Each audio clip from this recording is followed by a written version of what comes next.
L'histoire se répète. Un dialogue qui a eu lieu il y a 2300 ans environ se répète et se répète aujourd'hui encore aux Nations Unies. Dans le temps, ce n'était pas des Nations Unies, c'était devant l'empereur. Mais disons d'abord merci à Kadosh Baruch Hu pour tous les miracles qu'il nous fait, qu'il va continuer à faire. Mais on prie aussi, Ribono Shel Olam, miraculeusement, il n'y a pas de perte de vie ou presque. Mais il y a des dommages énormes qui sont faits.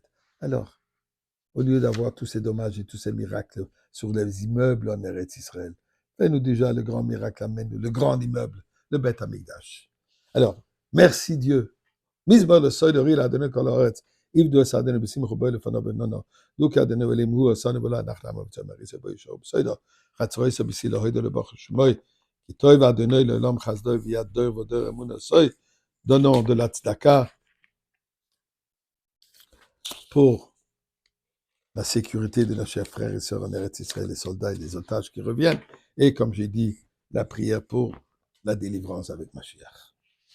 Eh bien, Megillat Ta'anit nous raconte, il y a environ 2300 ans, l'empereur Alexandre Mogdon, Alexandre le Grand,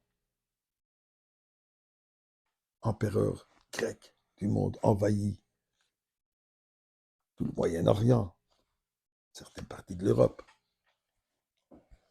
Et 3 différents groupes se sont présentés devant lui afin de donner l'ordre que l'Eretz Israël leur appartient, ou entièrement ou partiellement.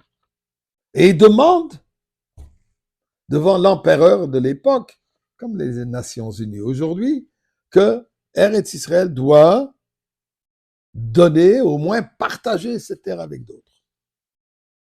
L'histoire se répète. Et voilà ce qu'on nous raconte. Les premiers à se présenter devant Alexandre Mogdon étaient les descendants de Ishmaël, les Arabes. Et il leur dit, dans la Torah, dans la Bible, il y a marqué que Dieu a fait une alliance avec Abraham Avinu. Les Aracha eten et haaretz ezot. À tes enfants, tes descendants, je vais donner cette terre. Nous, disent les Ishmaélim, les Arabes, on est des fils, des descendants d'Agar, la concubine de Abraham Avinu, donc nous sommes ses enfants. On a droit au moins à la moitié. Alors il y avait un certain Gvir ben Pessis, qui était le représentant de la communauté juive, qui lui répond, puisque vous citez la Bible, je vais aussi citer la Bible. Dans la Torah, il y a marqué qu'Abraham Avinu, avant son décès, il a donné des cadeaux aux enfants de ses concubines. Mais son héritage, Vaïten Abraham et Kol Asher Lo li Yitzhak. Son héritage, tout ce qui lui appartient, il a donné à Yitzhak. Donc, vous n'avez pas de droit. Alexander Mogdon dit nous, c'est quoi la réponse? Donnez-nous 3 jours avant de répondre. OK. Ensuite vient les Kenaanim. Encore, il cite la Torah. Il dit, il y a marqué dans la Torah, Eretz Kenaan ligvulotea.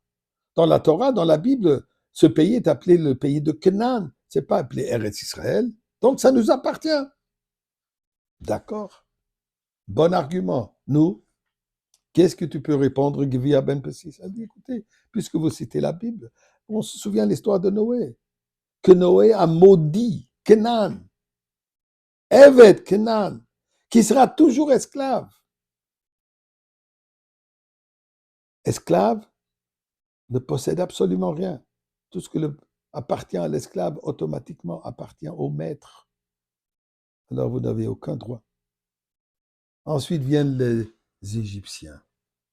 Il dit aux Égyptiens, les Égyptiens de dire, il leur raconte dans la Bible qu'avant que vous êtes sortis d'Égypte, vous avez emprunté des bijoux, de l'or, de l'argent, des beaux vêtements. Vous n'avez jamais remboursé. Vous avez une dette immense, plus intérêt. Nous, quoi la réponse? Que Ben Pessis a dit oui. Mais vous vous souvenez, il y a marqué que dans la Torah qu'on était des esclaves chez vous. Vous nous avez pris, vous nous avez forcés en esclavage, 210 ans, des millions de personnes. Vous nous devez des salaires. Ce salaire est bien plus important que la dette que vous prétendez qu'on vous doit? Quoi la réponse? 3 jours.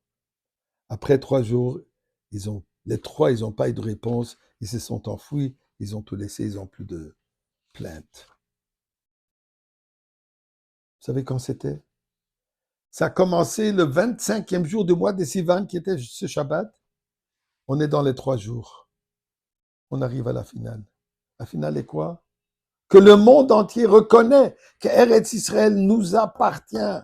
Dieu nous l'a donné. Et ça doit être l'argument dans les Nations Unies quand ils demandent 2 pays, 2 nations, il faut faire ci, il faut donner ci. On n'a rien à donner. Dieu nous l'a donné, ça nous appartient.